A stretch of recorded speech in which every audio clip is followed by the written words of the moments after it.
Core Confidence Life.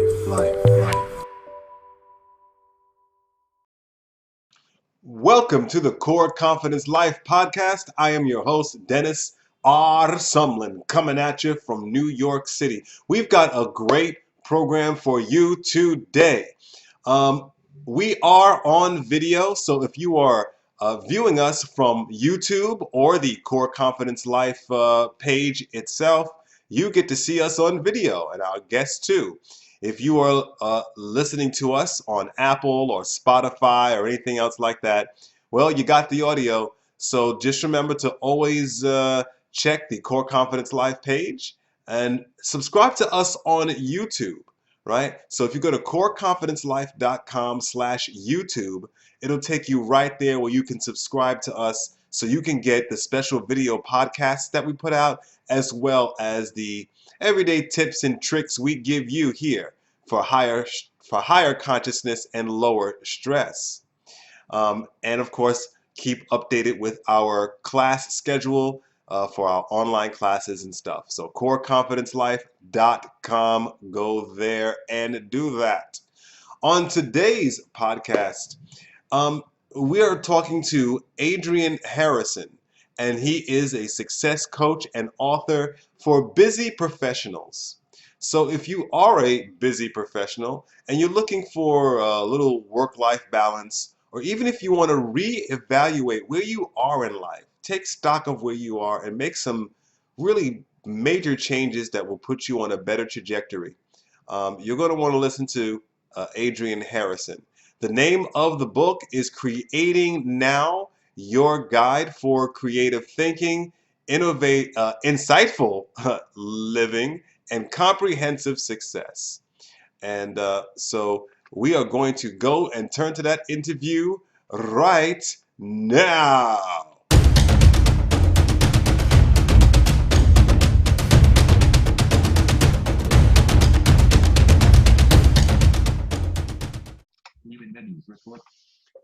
Okay, you are on the program, and we're speaking to Adrian Harrison, and he is a success coach and author with a medical background. How you doing, Adrian? I'm really good here, Dennis. Thanks for having me on your podcast. It's great to be with you.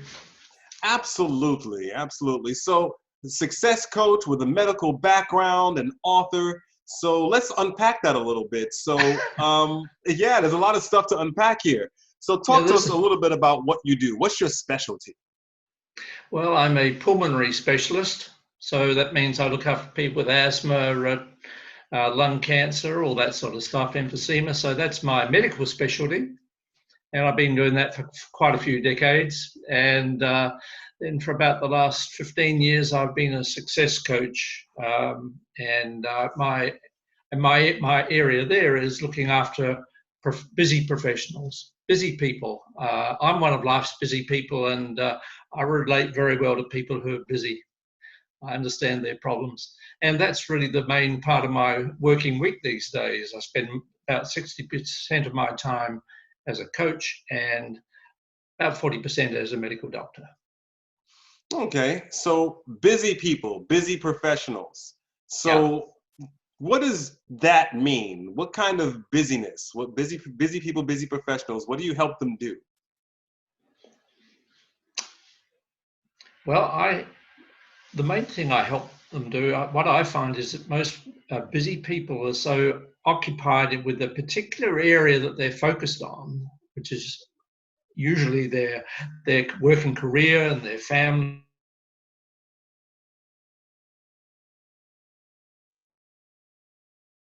And then all the other things that go along with that expand their range of vision, so that they actually look at they identify every area of life, and they start looking at every area of life and managing every area of life. Because that's when you're busy, you tend to focus on what's most important, and the other stuff, it tends to drift off the edges and we lose sight of it. All right. So this sounds like more like a basically balance, life management, things like that. Precisely, yeah, because if you're just focusing on the key issues, not looking at the whole of your life, it's out of sight, it's out of mind. And so you really need a system to manage things. So I teach people a system of how to manage everything so that there isn't stuff that they've lost track of and didn't know they'd lost track of a long time ago. And I realized myself that this was such an important fact only through my own life, because it's how I came to this business of being a coach when my life, when things fell off the edge, unexpected disaster, and we can avoid disasters by being proactive and looking at every area of life. Okay. And now your book, what's the name of your book? And is it about this very thing? It absolutely is. This is my book. It's called Creating Now, Your Guide to Creative Thinking, Insightful Living, and Comprehensive Success. All right. All right. So to walk us through the book there, what are some of the main topics that you address, the main areas of life that you address for busy professionals? Well, I actually don't start off with talking about life. I help people understand their own mind, because, we know about conscious mind and the subconscious aspect of the mind, but in fact, most people don't pay a lot of attention to that, and we just use it automatically. And so there are actually some important things to know there. So I talk about the important aspects of the conscious mind and the subconscious mind, so that we can actually use them better. And really, that's an underlying theme throughout the whole book. And it's about bringing our subconscious mind is kind of like a gold mine. There's lots of information there, but it just sits quietly out of sight. But you can actually mine that gold mine and get the information out of it. And the way you do that is by asking yourself questions. So if we ask ourselves questions, what do I most want to do today? It's such a beautiful day here in New Zealand. I'm looking at this beautiful view. What do I most want to do? Well, could we go out there and explore get my kayak out? But actually, Dennis, the most important thing to me right now is to be here with you. So it's about making conscious choices, as opposed to subconsciously winging our way through life on autopilot. Well, yeah, when you talk about the conscious and the subconscious, so many things that happen with us, a lot of decisions that we make, a lot of the ways we carry ourselves, our habits in every day, they're operating on a subconscious level. We kind of do them automatically without really thinking of them. So what are some of the methods, maybe do you think of now, or maybe it's in your book, what are some of the methods that you have for bringing what lies in the subconscious up to a conscious level? Like, how do you do that? Well, this really leads into the online course that I've just created, which really simplifies, I think, a lot of what's in the book. And so this is all about having a system. So there isn't just one thing or a series of things you can do. You basically got to have a system for managing it, and the system can be pretty simple. But one of the things I've already mentioned, is just to actually be able to identify all the areas of your life and know what you're managing there.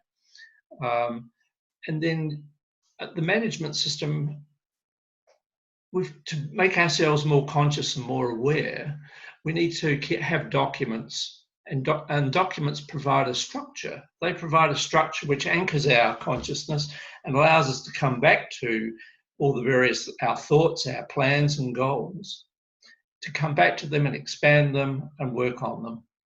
Whereas if you don't have things tied down in that way, if you don't have a structure, these goals and plans can easily drift, and they often do. People are always forgetting about their New Year's resolutions, for instance. So that's kind of the starting point for a system, and then it comes to what you just said a moment ago about having great habits. And so if you think about identify what are your good habits, which habits could actually improve, you're asking yourself, those are little simple questions you can ask and be looking at ongoingly to improve yourself. So these are the sort of things that I teach people to do, to look to see where they can improve, to look to see what they want, because a lot of the times we don't actually clearly identify what we want, and to look and see what's most important to me in life. What is most important to me in life? That's such a simple question, but it's so powerful when you find the answers. Yeah, sometimes when we ask that question, we think we know what's important to us, but when we're hit with the question like that, maybe it'll make us think what's important, what's really important. Also, I Yeah. found like sometimes we'll say something is important in our lives, but our actions may say different. Oh yeah. So there's that. When you say documents are, now from when I hear documents, I'm thinking, well, a journal, the writing things down. So is that one of your tools that you use to help people bring the darkness into the light? Well, these days I use an electronic journal, I guess. I just keep a file on my computer, and then I will keep a Word document on the things that I want. I'll keep a Word document on what's important to me. I have another Word document which actually shows me the areas of life or domains of life that I want to keep looking at on a regular basis, so I don't miss out. So I have a series of documents, and I have about 8 of them that I use as a routine. You know, I've done journal writing. I've done these different projects that were designed to bring the subconscious into the light. And I actually think those are very helpful things. You know, when you write things down, they become more concrete. You bring them further into your conscious mind and into reality. And then once you do that, it's easier to kind of work with them because they become objects as opposed to kind of gray, fuzzy ideas. They become objects and that you can work with them. Exactly, that's exactly correct. And thank you for clarifying that. You put it so much better than what I did. So, so I'll just tell you shall I give you my list of 8 documents? I told you a few of them. First of all, there's my areas of life. I have tasks lists. I have a list of what I want. I have a list of what's most important to me. I have a list of my challenges or problems, my key habits, my goals, and my vision of life. And when I look at those, they really empower me, and I can see what I'm up to in life, and it just works so well. I mean, the other way is just what you said. Life's kind of, it's like living in the cloud as opposed to living on the ground and dealing with actually dealing with life in a really meaningful and a planned and purposeful sort of way.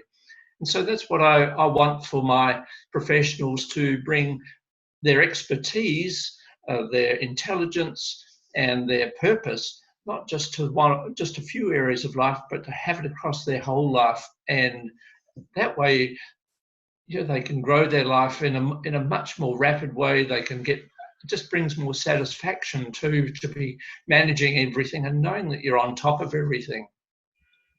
Life doesn't come with any guarantees, and the unexpected will always happen, but you can handle everything so much better if you're on top of most things in your life, and you've really got a good grounding on what your life is all about, instead of it just being, having a rough idea, which is what it is otherwise.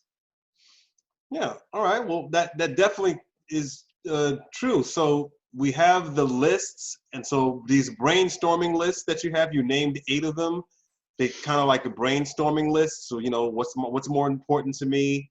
I remember a brainstorming list I did, and it was actually cool. I came across it recently. It was the challenge was to name 50 things about yourself that you like. And I came across it, and I'm like, wow, I have 46 of them. I didn't make it to 50. I had 46 things that I liked You did about well. myself. And once I saw those 46 things, because sometimes we get caught up in a negative narrative about ourselves. I'm too much this, I'm too not enough of that. and we don't appreciate what we bring to the table as humans in general. So the fact that I had 46 different traits about me that I liked was pretty cool. So if people try that exercise, and they might be shocked-ified that they have so many things they like about themselves. Yeah, yeah, and it's such a great thing to. It's like like money in the bank, isn't it? And knowing you've got money in the bank, as opposed to having no idea of what's in the bank. Yeah. So you say busy professionals. So just give me an idea on when a client contacts you, uh, what are they trying to do usually? Like they call you up and they go, I have a busy schedule. I work, I don't know, 50 hours a week and things are kind of hectic. So what are they calling you to help them with specifically? Most often they come with some sort of a problem. I had a series of 3 young doctors in a row. I don't know whether they were talking to each other or what, but they'd all done their medical training. They were training now towards some sort of specialty, whether it was general practice or an anaesthetist, or some other part of their career, and they were in that training, but they weren't enjoying it. They found themselves doing things that they didn't really want to do. uh, they trained so long, so hard, and they just were totally unsatisfied. Should they change their career was the question. Where do I go from here, because this just isn't working? And so they're often the sort of things that people bring along.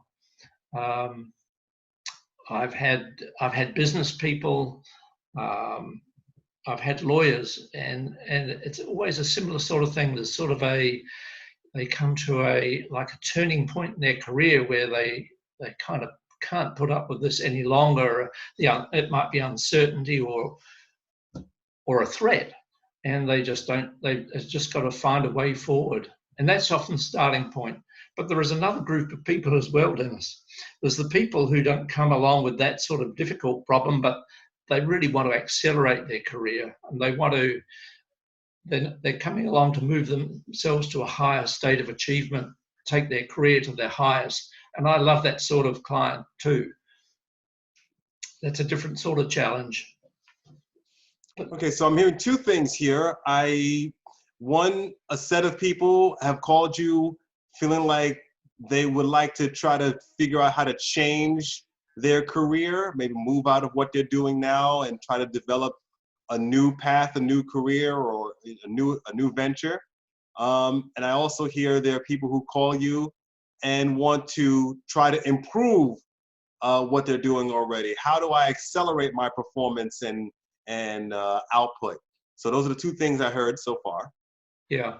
And so what I do is to kind of educate them and get them to see, well, how am I looking at things right now? And so we start to look at how they're looking at different aspects of their life, and what could I improve in that. And just by this general upgrading of the processes of thinking more critically, um, they gradually grow their confidence. And I don't find the solutions for them. My job as a coach is not to find their solutions, but to help them along the journey so that they can start to see options for themselves. And but so often people, or everybody, I think, that's really busy tends to focus down. Their focus gets sharper and sharper towards one area of the life. An important thing is to actually see the big picture and keep your eye on the big picture, because the big picture, in the end, we all want success. We want freedom, we want happiness, we want great things for ourselves, and that's entirely possible. And once you reconnect people with that vision of the future, of how it can be, how they want it can be, once they kind of freed up to accept, look, actually I see that is my future, not this horrible tunnel that I'm going down at the moment. That gives them the freedom to start being more creative. And I love that. And I'd say within 2 or 3 sessions with a client, we've kind of unpacked and then they're on their journey to success. But whilst they're locked into this is the problem, the problems that occur for people are pointing to habits and patterns that are not just applying in one area of life, they're actually applying in many areas of life. So if you're someone who's habitually stressed, you're not going to be stressed about one thing. You'll find stress in many areas, and that's probably not the best example. But what we do in one area of life, we actually do in many areas of life. And if you can look outside of the so-called problem area, then you'll start to see patterns that you can improve on. Well, definitely, you said something that's very important there. Like, when we adopt a certain mentality or a certain behavioral pattern, it kind of shows up everywhere. Like, it's very hard to live all that disjointed. If you are a kind of person that has, let's say, an avoidance personality, you're going to find that avoidance quality showing up in different areas of your life.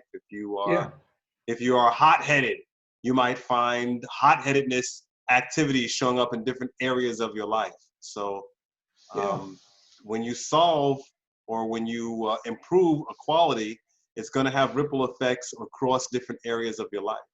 Exactly, that's right. And sometimes I find myself getting stressed and grumpy, and the quicker I identify that, now that I know that that's not something I stand for, because I've made up my mind, what do I stand for in life? Who do I want to be in life?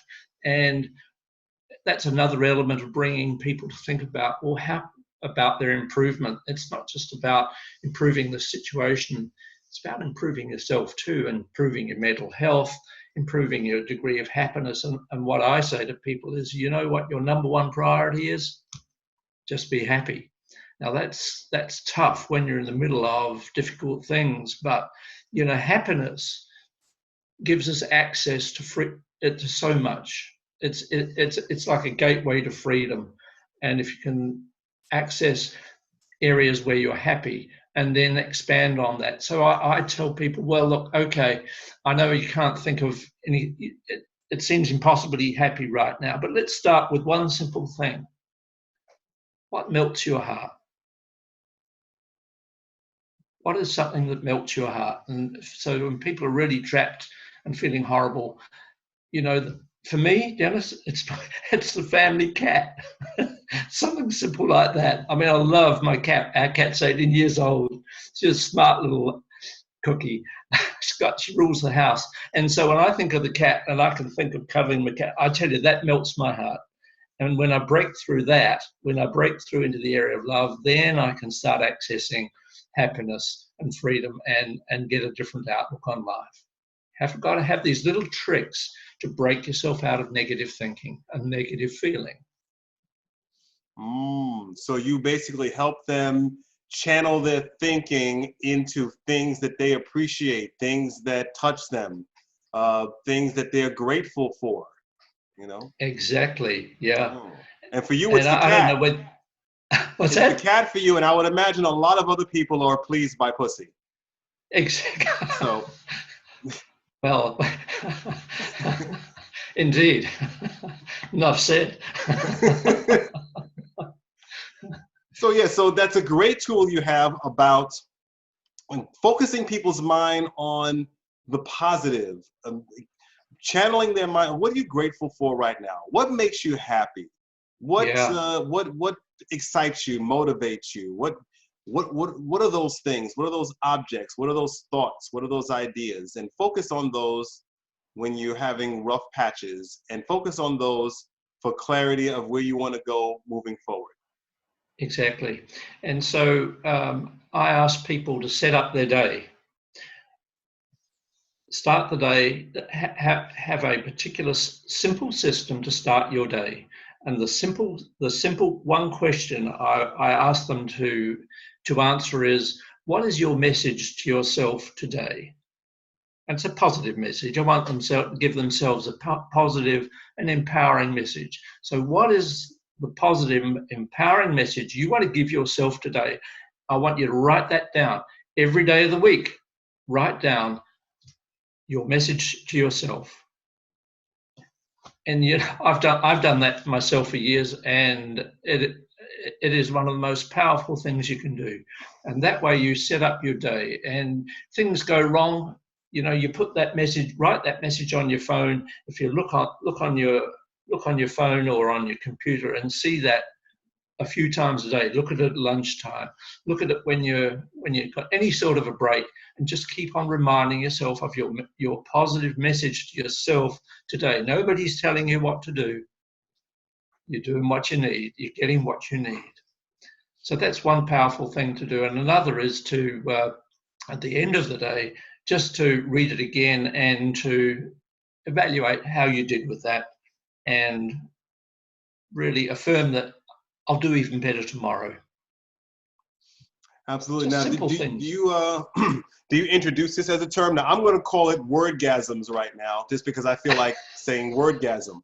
But really, what I'm talking about is changing your language to project more of a positive tone. So instead of saying, I have to do this, it could be, I get to do this.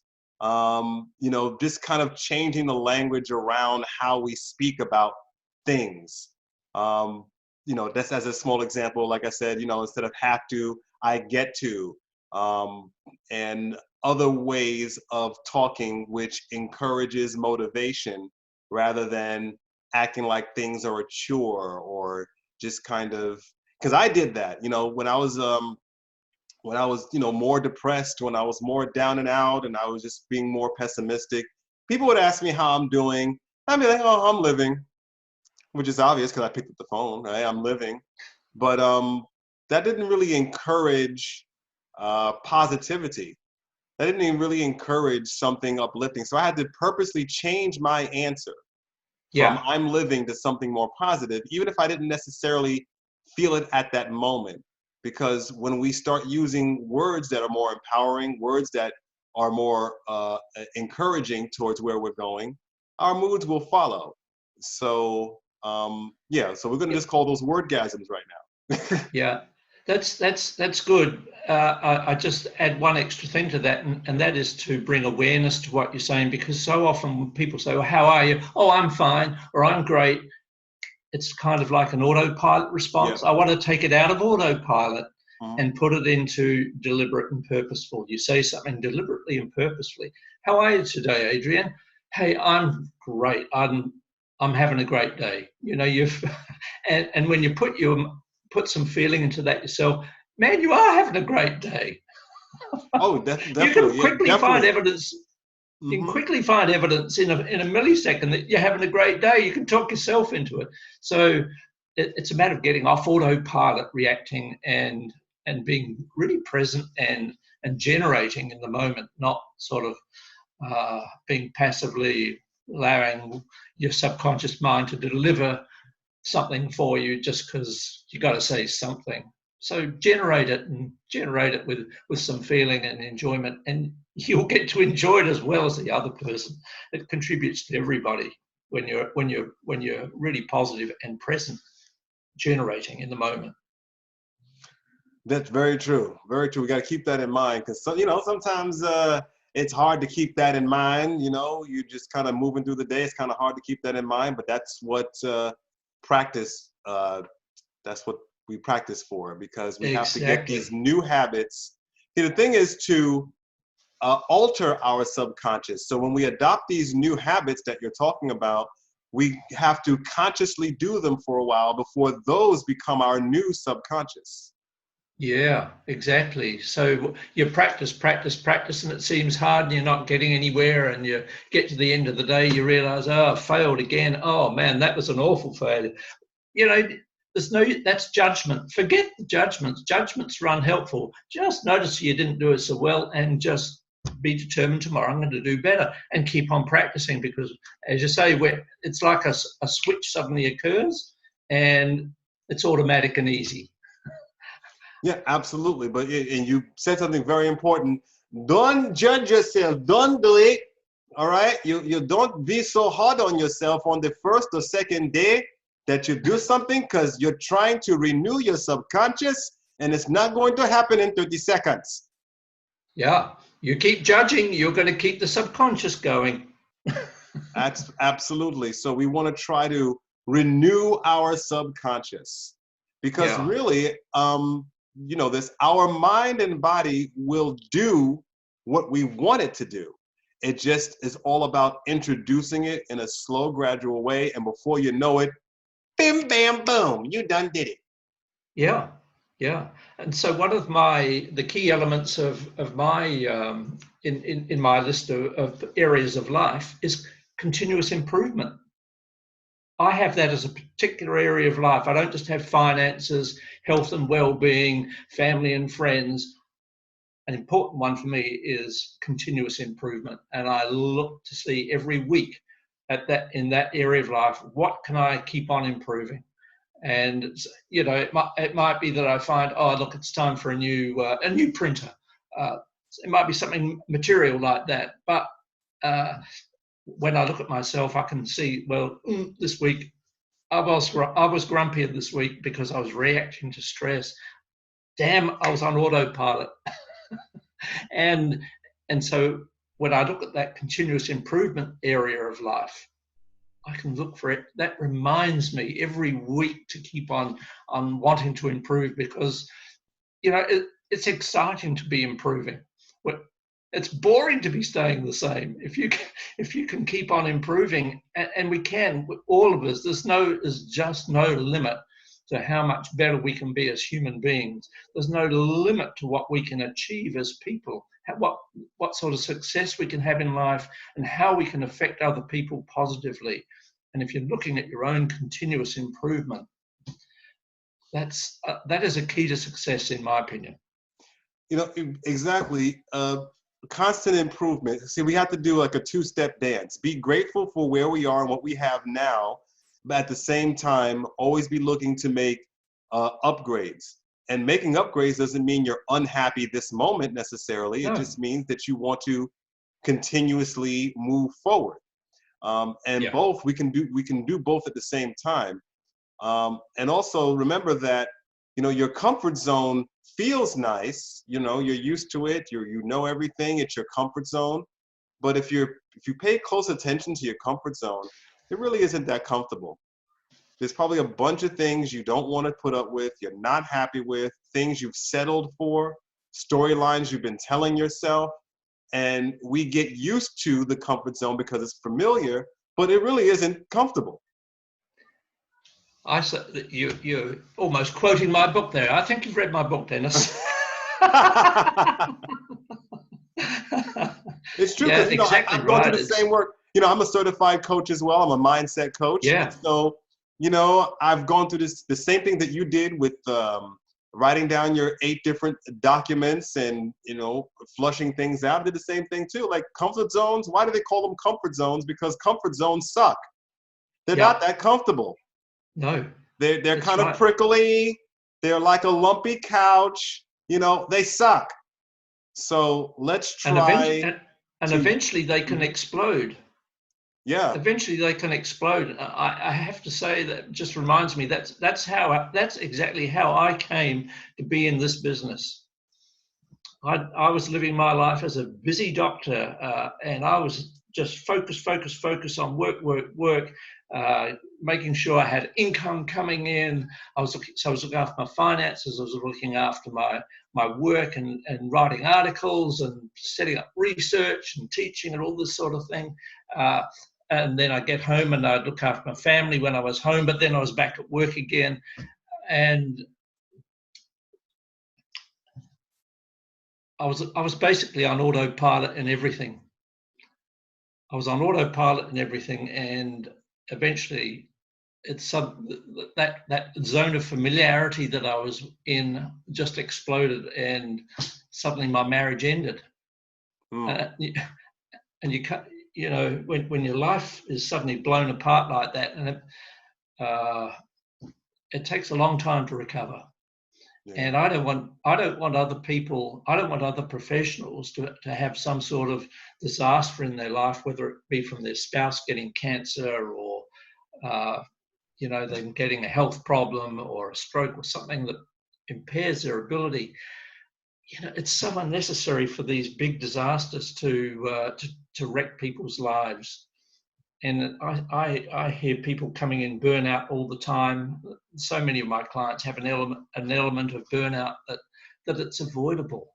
It's avoidable, and I'm just so keen to help them stay on track, to have their families be healthy, to have them loving life, not suffering in life. There's no point in suffering. That's one of my favorite sayings. There's no point in suffering. If you're suffering, do something about it, because there So, is an way out. now, what really made you become a coach? Now, I know that you said that you were motivated by your own struggles as a doctor and trying to be successful, and you started having less time for your family. You had to do a reform there, but not every stressed out doctor turns into a coach. So, what really? Because you could have been a stressed out doctor and decided to become a circus clown, or Yeah, or a condom manufacturer. I don't know.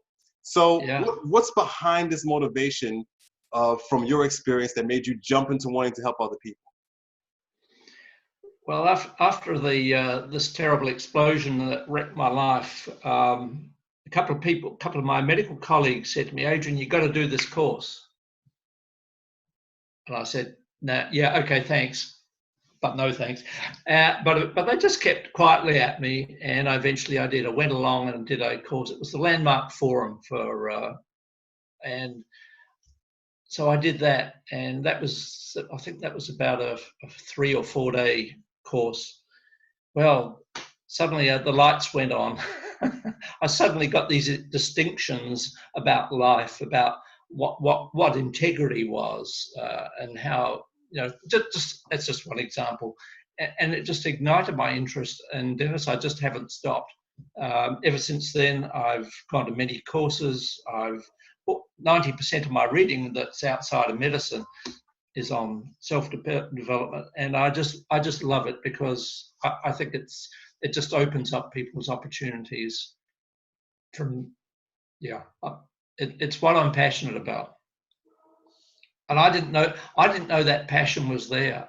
I had absolutely no idea before the breakup. If you'd said, do you want to do self-development course, I would have said, what's that? Yeah, well, yeah. What's self-development? What is that, a new What do TV you show? mean? I'm fine. What are you talking about? Go away. That's what I would have said. But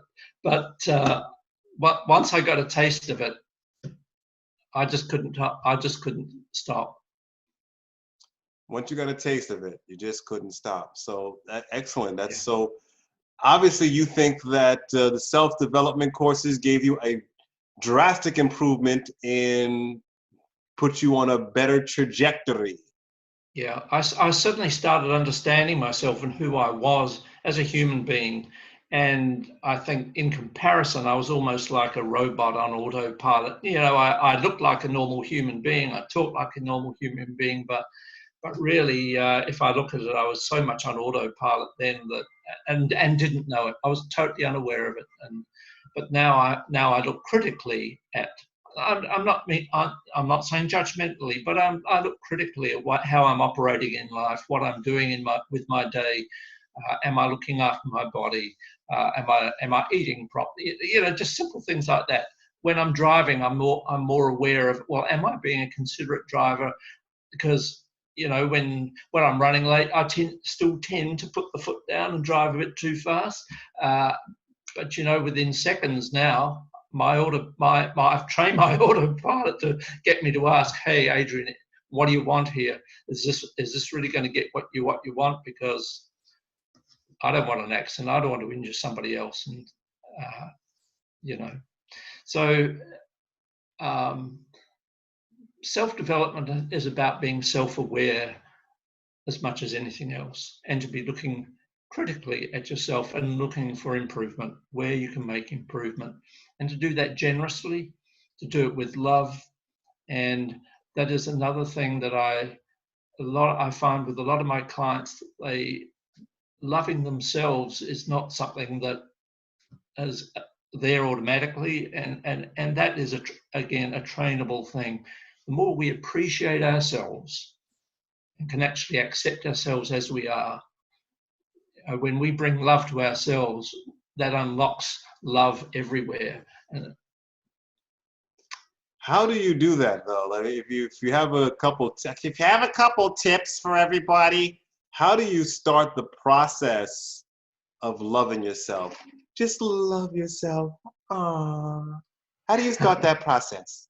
No, no, it's not, and it's not romantic love. It's not. No, yes. It's again. I could bring my cat back into this and start. You got to actually unlock the door, and unlocking the door is loving something. Now it might be when you go out kayaking and you're out there in nature. You're just so free, and your heart's filled with love.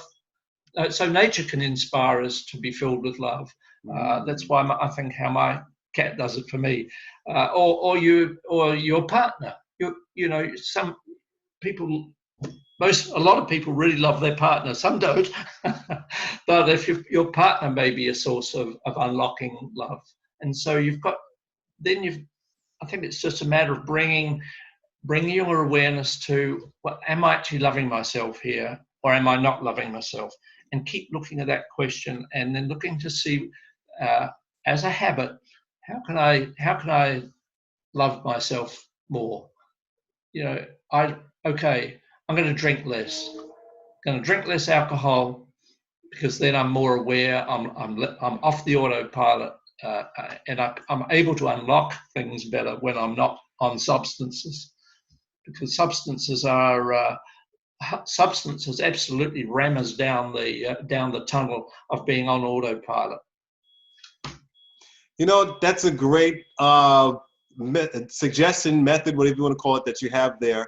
When you're talking about self-love, first getting to the person and getting them to think about other things they love, and getting them filled with the love of that other thing, whether it be the cat, meow, or their spouse or their children or anything like that.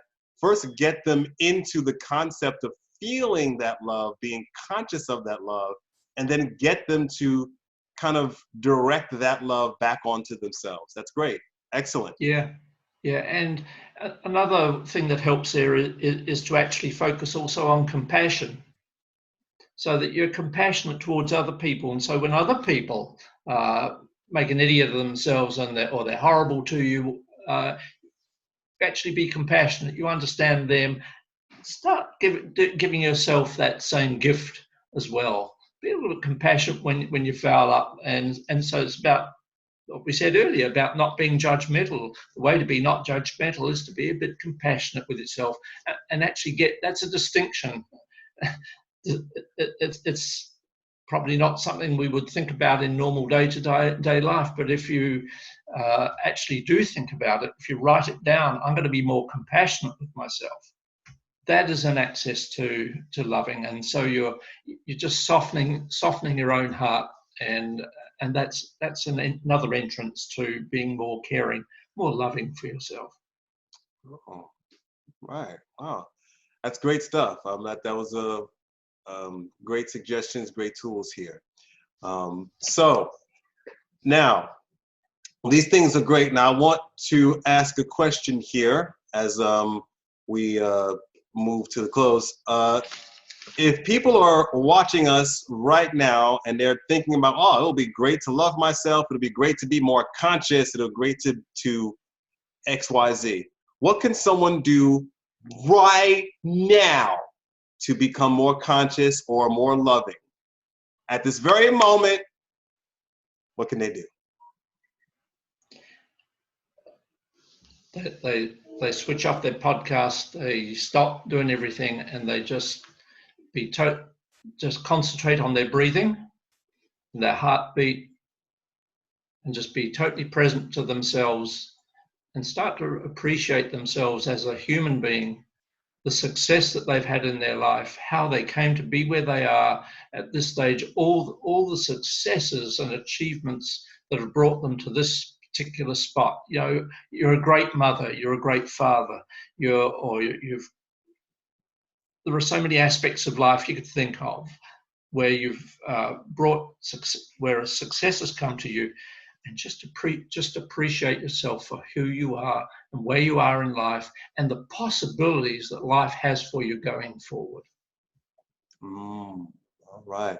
So after this podcast goes off, you just kick back and breathe and reflect and really get conscious with all those feelings there. That's great stuff. So what is your website? What's your book title again? Where can we find you? Where can we buy your book? Where can we see your cat?